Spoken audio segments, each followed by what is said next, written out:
भक्त की हर बात को प्रभु सुन रहे हैं। गोसाई जी ने कहा जाओ सब बहुओं को चूड़ी पहना दो, सुन रही ना श्री जी, इसीलिए चूड़ी पहनने गई। हमारा भाव दृढ़ होना चाहिए, भाव में कमी नहीं होनी चाहिए। जैसा हम भाव गुरु प्रदत्त करेंगे वैसा ही इष्ट देव अनुभव कराएंगे।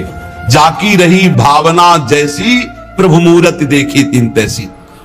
एक अयोध्या में उमापति नाम के महापुरुष निवास करते थे। ये बहुत शास्त्रों के ज्ञाता और भजनानंदी महापुरुष थे। तो इनको अपने में भाव आता था कि मैं गुरु हूं, राम लक्ष्मण भरत शत्रुघ्न का, ये मेरे पुत्र और शिष्य के समान है।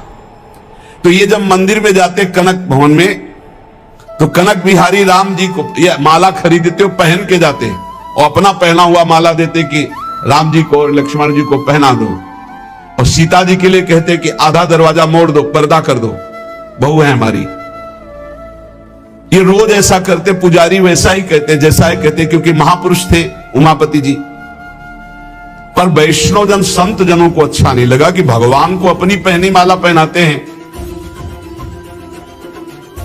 सब वैष्णव जन खिलाफ हो गए और कहा ऐसा नहीं हो सकता, भगवान केवल तुम्हारे नहीं कि तुम आकर अपनी प्रसादी माला भगवान को पहनाते हो। तो उन्होंने कहा यदि आप लोग ऐसा कहते हो तो हमारी बात सुन लीजिए। गुरु के सामने शिष्य कभी अमनिया माला पहन ही नहीं सकता, वो हमारे शिष्य हैं। बोले हम तुम्हारी इन बातों को नहीं मानते भावुकता की, लेकिन कल से आप ठाकुर जी को अपनी प्रसादी माला नहीं पहनाएंगे। वो अमनिया माला लेके आए 10 और कहा लो पहनाओ। तो जो राम जी के गले में डालते टूट के गिर जाती, लक्ष्मण जी के गले में डालते टूट के गिर जाती। 10 माला पहना दी, वो सब टूट के गिर गए। सब संत और वैष्णव खड़े देखे, बोले देखा ये भला अमनिया पहन सकते हैं जब मैं इनका गुरु हूं। वशिष्ठ भाव से वो रहते। फिर उन्होंने माला मंगवाई और सामने माला पहनी और जे ही दी कि लो पहनाओ, वो माला टूटी रही, वो माला धारण हो गई। पंडित जी ने साफ संतों से प्रार्थना की कि ठाकुर जी को जिस भाव से भजा जाता है ठाकुर जी वैसा ही व्यवहार करते हैं। आप अपने स्वामी के रूप में देखते हैं, लेकिन ये हमारे शिष्य हैं, हमारे पुत्र के समान हैं, क्योंकि मैं वशिष्ठ भाव से रहता हूं, इसलिए प्रभु मेरे भाव का पोषण कर रहे हैं, आप लोग अन्यथा ना समझिए। और जब ये मंदिर जाते हैं तो पुजारी से कह देते कि जानकी जी की तरफ का दरवाजा थोड़ा सा जैसे बहु ओट में होती है ऐसे करो, कर देते। भावानुसार पुजारी जी ये ही देखते कि उमापति पंडित दर्शन करने आ रहे तो जानकी जी की तरफ दरवाजा कर देते या पर्दा कर देते। पुजारी जी विशेष सावधानी पूर्वक ऐसा करते। ये भी भक्तों को अच्छा नहीं लगा कि तुम ये अकेले थोड़ी दर्शन करते हो कि जानकी जी का, वो हमारी माता है, हमारे सर्वस्व हैं, आप ऐसा। तो एक दिन पर्दा नहीं किया। तो जे ही उमापति पंडित जी गए तो फटाक से आधा दरवाजा अपने आप बंद हो गया। सब आश्चर्यचकित हो गए, क्योंकि ऐसा कैसे। बस ये बात समझ लो, प्रभु भाव को बहुत पकड़ते हैं, भाव ही सबसे बड़ी वस्तु है। धड़ाक से दरवाजा बंद हो गया। पंडित जी ने पुजारी जी से कहा आप कभी चूक मत करना, जानकी जी हमारी बहू है, हमारे शिष्य की है, इसलिए वो कभी हमारे सामने ऐसे नहीं, पर्दा करके। तो पुजारी ने और संतों ने जान लिया कि महामहिम भाव को प्राप्त महापुरुष है, सबने क्षमा मांगी। गोसाई जी स्वयं पद रचना करने में कुशल और गा करके ठाकुर जी को पद सुनाने में कुशल। अष्टयाम सेवा पद्धति से श्री श्रीनाथ जी की सेवा करते और 8 परम प्रवीण कीर्तनकार नियुक्त किए। श्री सूरदास जी, श्री परमानंद दास जी, श्री कुंभन दास जी और श्री कृष्णदास जी, ये 4 महापुरुष श्रीमद वल्लभाचार्य जी महाप्रभु की कृपा पात्र थे। और श्री गोविंद दास जी, श्री चतुर्भुज दास जी, श्री छीत स्वामी जी और श्री नंददास जी, ये 4 महापुरुष श्री विठलनाथ गोसाई जी की कृपा पात्र थे। ये 8 महापुरुष 8 पहर की प्रिया प्रीतम की जो लीलाएं हैं वो गा गा कर श्रीनाथ जी के सामने सेवा पद्धति के अनुसार सुनाते थे। एक बार की बात है कि श्री विठलनाथ जी श्री ठाकुर जी को भोग लगा रहे थे, तो भोग में एक तिनका देखा। बहुत दुख हुआ कि मेरे सुकुमार लाडले ठाकुर और उनके भोग में इतनी असावधानी बनाने वाले तिनका। बहुत सावधान रहना चाहिए ठाकुर जी का, जब भोग बनाए तो बोलचाल में भी सावधानी रखे, कहीं थूक की छिट्टी ना चली जाए, मुख में ऐसा होता है।